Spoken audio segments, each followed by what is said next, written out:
Hello my dear student, कैसे हैं आप लोग। आई होप आप स्वस्थ होंगे, मस्त होंगे और तैयारी में लगे होंगे। इन्हीं तैयारियों को देखते हुए बिना समय गवाए हम स्टार्ट करते हैं बायोलॉजिकल क्लासिफिकेशन के कुछ क्वेश्चंस, जिसको देखेंगे और आप पेन और कॉपी लेकर बैठेगा। स्टार्ट करते हैं। तो पहला क्वेश्चन है, पहली बार जीवाणु को किसके द्वारा देखा गया था। For the first time the bacteria were observed by Robert Koch, या आपके रॉबर्ट कोच हैं, बी आपका A B Leeuwenhoek, W H Stanley या लुईस पास्चर। ऑप्शन देखिए, आंसर्स कीजिए। तो इसमें से हमारा सही आंसर होगा लीवनहॉक। लीवनहॉक ने ही सबसे पहले बैक्टीरिया को देखा था, और इनको हम बैक्टीरियोलॉजी के फादर भी बोलते हैं। इन्होंने ही सबसे पहले लिविंग को सेल में देखे थे, और इनको हम क्या बोलते हैं, इनको पिता बोलते हैं। किसके? बैक्टीरियोलॉजी के। बैक्टीरियोलॉजी के पप्पा हैं ये। ठीक, बढ़ते हैं नेक्स्ट क्वेश्चन की तरफ। नेक्स्ट क्वेश्चन है, वर्गीकरण की 5 जगत प्रणाली में निम्नलिखित में से कौन सा एक जगत नीलहरित शैवाल, नाइट्रोजन स्थिरीकरण करने वाले जीवाणु और मैथनोजेनिक आर्किबैक्टीरिया में शामिल है। यानी आपके जो 5 जगत वोटेकर साहब ने दिए थे, उसमें से ऐसे कौन से जगत हैं जिनके अंतर्गत हम शैवाल को, जो आर्किबैक्टीरिया को शामिल करते हैं, जैसे हरित शैवाल आपके नाइट्रोजन स्थिरीकरण करने वाले, या आपके मैथोनोजोइक हैं, इन सबको हम किस जगत में रखे हैं। तो क्या प्लांटी में रखे हैं, प्रोटिस्टा, मोनेरा या फंजी। हम किस में रखे हैं? तो प्रोटिस्टा के अंतर्गत आपके ये आते नहीं है, क्योंकि प्रोटिस्टा के अंतर्गत आपके क्या आते हैं, यूकैरियोटिक, पैरामीशियम, यूग्लिना, ये सब आते हैं। पैरामीशियम, यूग्लिना, अमीबा, ये सब आते हैं। प्लांटी के अंदर तो आपके पेड़ पौधे आते हैं।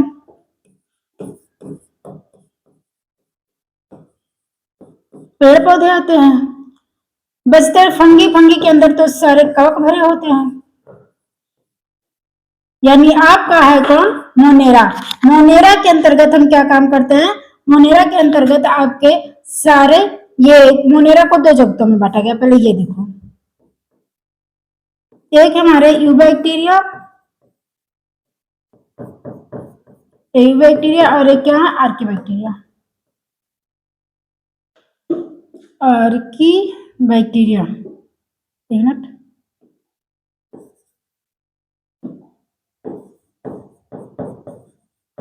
आर्किबैक्टीरिया, आर्किबैक्टीरिया के अंतर्गत अब आपके जो ये है हरित शैवाल, नाइट्रोजन स्थिरीकरण, हरित शैवाल, ये सारे किसमें आते हैं? आपके मोनेरा जगत में। किसमें आते हैं? मोनेरा जगत में। क्योंकि आपके जो मैथोनोजोइक है, ये सारे इन्हीं के अंतर्गत जितने भी जीवाणु रखे गए हैं, जहां आपको जीवाणु देखे आप डायरेक्ट बताएंगे कि ये किसके अंतर्गत आते हैं? मोनेरा के अंतर्गत आते हैं। बढ़ते हैं नेक्स्ट क्वेश्चन की तरफ। नेक्स्ट क्वेश्चन हमारा बोलता है, गतिशील जीवाणु किसके द्वारा गति करते हैं? The motile bacteria are able to the move by, किसके द्वारा? मीजोसोम, पिली, या फिम्ब्रिया, या फिर फ्लैजिला, ये किसके द्वारा आपके मूव करते हैं? तो देखिए, और इसका सही आंसर आप लोग बताइए। मीजोसोम होगा नहीं। मीजोसोम क्यों नहीं होगा? क्योंकि ये काम क्या होता है, ये आंतरिक झिल्ली जो होती है, कोशिका झिल्ली, वो अंदर की तरफ फोल्ड हो जाती है। इसी को हम क्या बोलते हैं? मीजोसोम। जो काम क्या करती है? श्वसन वगैरह में काम करती है, और डिवीजन में भी काम करती है। तो ये तो होगा नहीं। आपका पाइल, ये भी नहीं होगा, क्योंकि ये सूक्ष्म होते हैं, और ये काम क्या करते हैं? चिपकने वगैरह का काम करते हैं। फिम्ब्री, ये होगा नहीं। आपके फ्लैजिला, जिसे ये बैक्टीरिया होते हैं, बैक्टीरिया के पीछे कुछ जैसी लंबे लंबे फ्लैजिला होते हैं, जो इनको मूवमेंट में क्या काम करते हैं? मदद करते हैं। तो आपका सही ऑप्शन क्या होंगे? डी होंगे फ्लैजिला। बढ़ते हैं नेक्स्ट क्वेश्चन की तरफ। नेक्स्ट क्वेश्चन हमारा कहता है ग्राम पॉजिटिव और ग्राम नेगेटिव बैक्टीरिया में अंतर का कारण क्या है, यानी difference in gram positive and gram negative bacteria is due to ribosomes, कोशिका झिल्ली, कोशिका द्रव्य, कोशिका भित्ति। जब हम लोगों में जाइए और कोशिका चैप्टर में देखे नीचे कि ग्राम पॉजिटिव और ग्राम बैक्टीरिया को जब देखे गए थे तो कौन सी होती थी, आपकी कोशिका भित्ति ही तो थी, जिसको कलर करने पर एक हमारी कैसी थी, एक रंगीन हो जाती थी और एक रंगहीन रहती थी। तो आपका सही आंसर क्या होगा, कोशिका भित्ति। बढ़ते हैं नेक्स्ट क्वेश्चन की तरफ। नेक्स्ट क्वेश्चन हमारा बोलता है प्रकाश संश्लेषक जीवाणु में वर्धक होते हैं, ऐसे कौन से पिगमेंट्स पाए जाते हैं जो इनको फोटोसिंथेटिक बैक्टीरिया बनाते हैं। तो क्या क्रोमोप्लास्ट होते हैं, ना जी क्रोमोप्लास्ट तो नहीं होते हैं, तो या फिर ल्यूकोप्लास्ट, ये भी नहीं होते हैं। आपके क्रोमोटोफोर में इसमें भी नहीं होते। आपके क्लोरोफिल, ऐसे क्लोरोप्लास्ट जो होती है इसमें क्या होते हैं, हरे वर्णक होते हैं जिसे क्लोरोफिल कहते हैं, और क्लोरोफिल की उपस्थिति में क्या होती है, इनमें राबर होती है। तो आपका सही ऑप्शन क्या होगा, ऑप्शन बी होंगे। देखते हैं नेक्स्ट क्वेश्चन। नेक्स्ट क्वेश्चन हमारा कहता है यूबैक्टीरिया में एक कोशिकीय घटक जो यूकैरियोटिक कोशिका जैसे दिखाई देता है वह है क्या। कौन सी चीजें हैं जो होते क्या हैं कि यूबैक्टीरिया में एक कोशिका घटक जो यूकैरियोटिक कोशिका जैसे दिखता है। क्या कोशिका भित्ति होती है, प्लाज्मा झिल्ली होती है, केंद्रक होती है, या राइबोसोम्स होती है। तो सही ऑप्शन होंगे राइबोसोम्स, क्योंकि राइबोसोम्स हमारे ऐसे घटक होते हैं जो प्रोकैरियोटिक और यूकैरियोटिक दोनों में पाए जाते हैं। बढ़ते हैं नेक्स्ट क्वेश्चन की तरफ। नेक्स्ट क्वेश्चन है रूपांतरण की खोज किसके द्वारा की गई थी। जो रूपांतरण हुआ था वो किसके द्वारा की गई थी, वाटसन और क्रिक, मेल्सन और स्टार, हर्शे और चेज, या ग्रिफ्थ। तो ग्रिफ्थ ने ही तो सबसे पहले रूपांतरण करवाया था, इन्होंने ही तो रूपांतरण करवाया था कि आर प्रभेद और एस प्रभेद वाला जो रूपांतरण था इन्होंने ही तो करवाया था। तो आपका सही आंसर क्या होगा कि ग्रिफ्थ होंगे। क्या ग्रिफ्थ ने ही क्या करवाया था, रूपांतरण की खोज करवाया था। बढ़ते हैं नेक्स्ट क्वेश्चन की तरफ। नेक्स्ट क्वेश्चन केंद्रक झिल्ली किसमें अनुपस्थित होती है। अब इसमें आप देखिए और किसमें क्या होती है, केंद्रक झिल्ली एब्सेंट होती है। तो बॉल बॉक्स नहीं, बॉल बॉक्स में नहीं, क्योंकि नॉन स्टॉक हमारे कैसे होते हैं, नॉन स्टॉक हमारे होते हैं मोनेरा जगत के, जिसको हम किसमें रखे हैं, यूबैक्टीरिया में। यूबैक्टीरिया, अब यूबैक्टीरिया में रखे हैं तो ये हमारे कैसे हैं, इनमें तो भाई कुछ पाया ही नहीं जाता, केंद्रक वगैरह पाया ही नहीं जाता, तो केंद्रक झिल्ली कहाँ से पाई जाएगी। तो इसमें क्या होते हैं, इसमें केंद्रक झिल्ली नहीं पाए जाते हैं।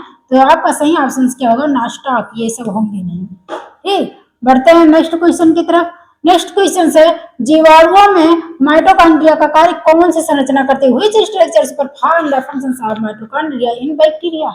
ऐसी कौन सी संरचना होती है, क्या कोशिका भित्ति होती है, न्यूक्लियोइड होती है, राइबोसोम्स होते हैं, मेसोसोम होते हैं। अभी हमने कुछ देर पहले ये बताए थे कि जो आपकी बैक्टीरिया होती है उसकी आंतरिक झिल्ली क्या होती है, फोल्डेड हो जाती है इसी करके, जिसे हम क्या बोल देते हैं, जिसे हम बोल देते हैं मेसोसोम्स। अब ये काम क्या करती है, ये श्वसन में, डिवीजन में, बहुत सारी चीजों में क्या काम करती है, ये काम करती है। तो आपका सही आंसर क्या होंगे, मेसोसोम। जो आंतरिक झिल्ली क्या होती है, फोल्डेड हो जाती है, उसे हम बोलते हैं मेसोसोम। बढ़ते हैं नेक्स्ट क्वेश्चन की तरफ। नेक्स्ट क्वेश्चन है मेथेनोजन नामक जीव सबसे अधिक कहाँ पाए जाते हैं, गर्म झरनों में, सल्फर चट्टानों में, वेसीबाड़ा में, या प्रदूषित धारा में। तो कहाँ पाए जाते हैं, सबको पता है कि ये गर्म झरने में तो पाए नहीं जाते। आपके इसके सही आंसर्स होंगे सी में वेसीबाड़ा। वेसीबाड़ा क्या चीज है, क्या आप जानते हैं।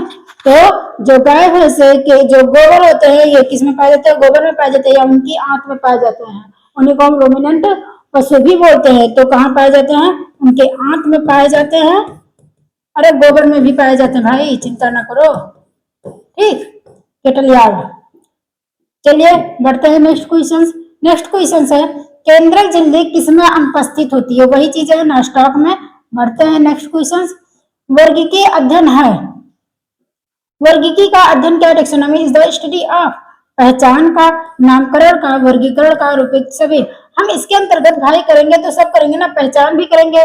किसी को वैसे कैसे तुम जान जाओगे, पहले उनको देखोगे, फिर उनका नाम करोगे, नामकरण करोगे। तो इन सारी चीजों को हम जिसके अंतर्गत करते हैं उन्हें वर्गीकरण कहते हैं, यानी उपयुक्त सभी। बढ़ते हैं नेक्स्ट क्वेश्चन की तरफ। नेक्स्ट क्वेश्चन हमारा सिस्टमैटिक्स में किसका अध्ययन किया जाता है? अब आप बताइए, सिस्टमैटिक्स के अंतर्गत हम किसका अध्ययन करते हैं? वर्गीकरण का, विकासवादी, संबंधी या जैव प्रौद्योगिकी, या ये भी दोनों। जैव प्रौद्योगिकी के अंतर्गत तो हम बायोटेक्नोलॉजी के अंतर्गत ये पता करते हैं कि जेनेटिक चीजों को, जैसे डीएनए में कोई खराबी या ऐसी सारी चीजों कट पिट करके अनुवांशिक पदार्थों को लगाना या हटाना, ये सारी चीजें होती हैं। तो ये तो आपका होगा नहीं, यानी आपका ए और बी ये दोनों होंगे। ऑप्शन आपका डी सही है। बढ़ते हैं नेक्स्ट क्वेश्चन। द्विपादनामकरण का विचार पहली बार किसके द्वारा प्रस्तावित किया गया? The idea of binomial nomenclature was proposed by from the first time by, किसके द्वारा? तो क्या Carolus Linnaeus, Julian Huxley, Gaspard Bauhin या जॉन रे? तो सबसे पहले कैरोलस लिनियस ने ही जो नाम पद्धति दी थी, इन्होंने सबसे पहले वंश और दूसरा नाम क्या दिया था? जाति। जैसे कोई भी वैज्ञानिक नाम होती है उसमें सबसे पहले हम क्या लिखते हैं? सबसे पहले वंश लिखते हैं, दूसरा जाति लिखते हैं। जैसे आम का बताइए, तो आम का होता है मैंजीफेरा इंडिका, तो मैंजीफेरा इंडिका। तो मैंजीफेरा आपका क्या है? वंश है। इंडिका आपका क्या है? इंडिका आपका है जाति। ठीक, तो आपका सही आंसर क्या होंगे? Carolus Linnaeus. बढ़ते हैं नेक्स्ट क्वेश्चन की तरफ। नेक्स्ट क्वेश्चन कहता है क्राइसोफाइट्स, यूग्लेनाइट्स, डायनोफ्लेजिलेट्स और औपंक फफूंद को किस जगत में शामिल किया गया है? बताइए, क्या उसको कवक के अंतर्गत रखा गया है, जंतु के अंतर्गत रखा गया, मोनेरा के अंतर्गत रखा गया, प्रोटिस्टा के अंतर्गत रखा गया? इन सबको किसके अंतर्गत रखा गया है? अभी हम जस्ट आप लोगों को बताए हैं कि जो हमारे डायनोफ्लेजिलेट्स, यूग्लेनाइट्स तो पता लगाइए कि यूग्लिना को मैं बता रखी थी। तो ये सारे किसमें पाए जाते हैं? प्रोटिस्टा जगत में, क्योंकि इसमें आपके आते हैं बैक्टीरिया आते हैं। जंतु में तो भाई जंतु आते हैं, कवक में आपके फफूंद वगैरह ये सारी आती हैं, तो ये सब होंगे नहीं। आपके सही ऑप्शन है प्रोटिस्टा। बढ़ते हैं नेक्स्ट क्वेश्चन की तरफ। नेक्स्ट क्वेश्चन हमारा कहता है निम्नलिखित में से कौन सा यूकैरियोटिक नहीं है? Which one of the following organism is not an eukaryotic? इसमें से ऐसा कौन सा है जो यूकैरियोटिक नहीं है? पैरामीशियम आपका यूकैरियोटिक है, यूग्लिना आपका यूकैरियोटिक है, अमीबा आपका यूकैरियोटिक है, तो बचता कौन है? इस्चीरिया कोलाई। इस्चीरिया आपका बैक्टीरिया है, और बैक्टीरिया आपका किस में रखा गया? मोनेरा में। तो यही आपका क्या है? सही आंसर्स तो यही होंगे भाई। सही आंसर्स क्या होंगे आपके? यही होंगे। बी, इस्चीरिया कोलाई को हम यूकैरियोटिक में नहीं रखते हैं। बढ़ते हैं नेक्स्ट क्वेश्चन। डायटम के अंतर्गत समूहीकृत किया गया। डायटम को किसके अंतर्गत समूहीकृत किया गया? यूग्लेनाइड के ना, क्राइसोफाइट के अंतर्गत, प्रोटोजोन्स के अंतर्गत, किसके अंतर्गत? तो क्राइसोफाइट के अंतर्गत हम डायटम्स को रखते हैं। और एक होता है डेसिमेट, जिसको हम सुनहरे सवाल बोलते हैं। बढ़ते हैं नेक्स्ट क्वेश्चन। डायटम में कोशिका भित्ति बनी होती किसकी बनी होती है? काइटिन की बनी होती है, पेक्टिन की बनी होती है, या सिलिका की, या सेल्यूलोज की? तो बनी किसकी होती है? देखते हैं, तो ये बनी होती है आपकी सिलिका से। किससे बनी होती है? सिलिका से बनी होती है। बढ़ते हैं नेक्स्ट क्वेश्चन। जीवों के किस समूह में कोशिका भित्ति दो पतले अतिव्यापित खोल बनाती है जो एक साथ फिट होती है? देख लीजिए, ये वाली संरचना आप लोग किसमें देखे हैं? जो होती क्या है कि एक ऐसे जाती है और एक ऐसे जाती है। तो ये आपके डायनोफ्लेजिलेट्स हैं, औपंक फफूंद हैं, या क्राइसोफाइट्स हैं, या यूग्लेनाइड्स हैं? तो इसमें आपका सही आंसर होगा डायनोफ्लेजिलेट्स में हम क्या देखते हैं? दो अतिव्यापित खोल बनाती है जिसे एक साथ फिट होती है। तो ये यही आपकी एक खोल ये और एक खोल ये है, तो आपका सही आंसर होगा डायनोफ्लेजिलेट्स। बढ़ते हैं नेक्स्ट क्वेश्चन की तरफ। नेक्स्ट क्वेश्चन हमारा निम्नलिखित में से कौन सी जीव महासागरों में मुख्य उत्पाद के रूप में मिलती है? Which of the following organisms are known as the chief producers ocean in the oceans? देखिए, डायनोफ्लेजिलेट्स, डायटम, साइनोबैक्टीरिया या यूग्लेनाइड। तो साइनोबैक्टीरिया आपके होंगे नहीं, यूग्लिना आपके होंगे नहीं, डायनोफ्लेजिलेट्स भी नहीं होंगे। तो होंगे क्या? डायटम्स। डायटम्स क्या होते हैं? समुद्र के तले में बैठ जाते हैं, जो इनकी क्या होती है? कोशिका भित्ति होती है। आगे क्वेश्चन से उससे रिलेटेड देखते हैं। चलिए, गलत कथन का चयन कीजिए। आप इसको पढ़िए और इसका गलत कथन देखिए, आपका रॉन्ग स्टेटमेंट कौन से हैं। तो क्या डायटम की दीवारें आसानी से नष्ट हो जाती हैं? बी, डायटमी मृदा डायटम की कोशिका भित्ति से बनी होती है। यह आपका सी है, डायटम महासागरों में मुख्य उत्पादक हैं। या डायटम सूक्ष्म होते हैं और पानी में निष्क्रिय रूप से तैरते रहते हैं। ये फ्लैजिला युक्त नहीं होते, इनके पास फ्लैजिला नहीं पाई जाती, तो पानी के जलधाराओं के साथ क्या होते हैं? निष्क्रिय रूप से बहते रहते हैं। तो आपका सही ये भी होगा, डायटम महासागरों के मुख्य उत्पाद है। ऑफकोर्स ये डायटम के मुख्य उत्पाद हैं। और उसके बाद डायटमी मृदा डायटम के कोशिका भित्ति से बनी होती है। ऑफकोर्स हाँ, ये भी आपका सही है। तो क्या ये नष्ट हो जाती है? नहीं भाई, ये नष्ट होती ही नहीं है। ये होती क्या है? ये तली के नीचे, तली में क्या होती है? बैठ जाती हैं। तो यही आपका गलत आंसर है, यानी सही हमको गलत ही चूज करना है। तो आपका सही आंसर क्या होगा? ए। ठीक, ये आपका क्या है? सही आंसर है। बढ़ते हैं नेक्स्ट क्वेश्चन की तरफ। नेक्स्ट क्वेश्चन हमारा कहता है, निम्नलिखित में से कौन लाल ज्वर के लिए जिम्मेदार है? Which among the following responsible for red tide? देखिए, गैनुलेक्स, यूडिनिया या नोक्टियुलका या सुनहरा शैवाल। तो आपके गोल्डन एल्गी नहीं, गोल्डन एल्गी क्यों होंगे? गोल्डन एल्गी होंगे नहीं। और उसके बाद इसमें आपके सही आंसर क्या होंगे? गोनियोलेक्स। गोनियोलेक्स कहाँ पाए जाते हैं? ये पाए जाते हैं समुद्रों में। और लाल जोर यानी लाल, जो लाल कलर आप देखते हो समुद्रों में, लाल जल धारा, वो क्या होती है? गोनियोलेक्स होती है। और गोनियोलेक्स को कब पता लगा? जब हुआ क्या कि यह टॉक्सिक पदार्थ उत्पन्न की।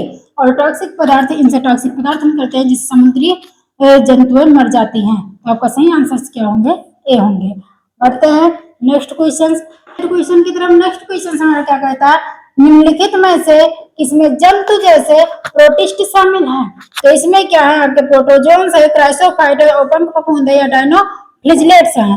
तो डायनोफ्लेजिलेट्स आपके होंगे नहीं, ओपन ये होंगे नहीं, क्राइसोफाइट आपके कैसे प्लांट जैसे हैं, प्लांट जैसे दिखते हैं, इनमें प्रकाश संश्लेषण वगैरह होती है। तो आपके यहाँ कौन? प्रोटोजोन्स। आपके ऑप्शंस क्या होंगे? ए। बढ़ते हैं नेक्स्ट क्वेश्चन की तरफ। निम्नलिखित में से किस जानवर में द्विरूपी केंद्रक पाया जाता है? आपके अमीबा के अंतर्गत, ट्रिपनोसोमा या आपके प्लाज्मोडियम या फिर आपके पैरामीशियम। तो ऑफकोर्स आपके पैरामीशियम के पास क्या पाई जाती है? जो आपके पैरामीशियम के पास क्या पाई जाती है? दो केंद्र पाई जाती है।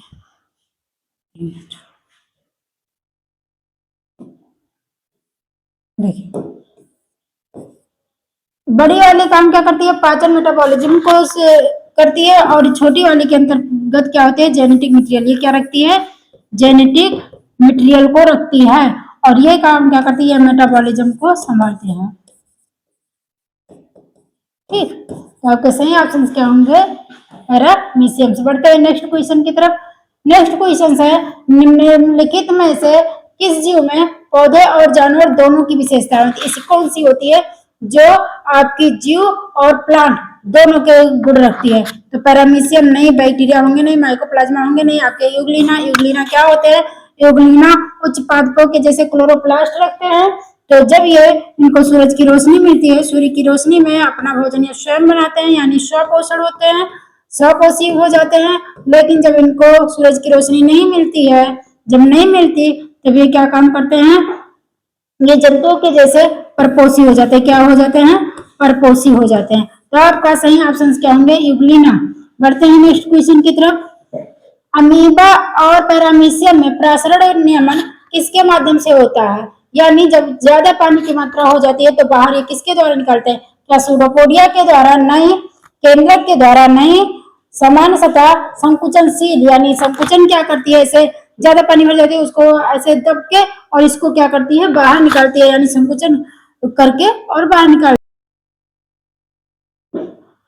तो अब हम लोग देखते हैं अमीबा और पैरामीशियम में प्रसरण नियमन किसके माध्यम से होता है?